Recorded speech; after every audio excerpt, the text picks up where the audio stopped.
Abeg, make I yarn you tori wey happen for Lagos, we go make your belle paff. One guy waka enter court and everybody dey look am like say na alien land.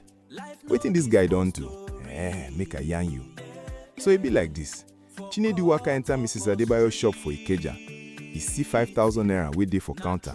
He come quickly grab am. Na him first time dey do dis kind thing and he dey fear small small. As he grab money, he run small small, but wahala catch am. Shop neighbor see am, he shout and police catch am before he fit enter road. Na so him end for police custody. For court, Chinedu dey shy well. Judge Oke ask, "Chinedu, you sabi wetin you don do?"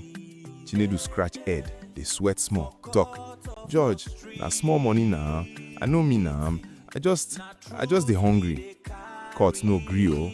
Judge shake head, talk say, "Small money no mean say you fit thief. Law na law, my guy." If na your first time here, welcome to Make We Yarn Tori, where we dey break law stories for your side every day, no dulling.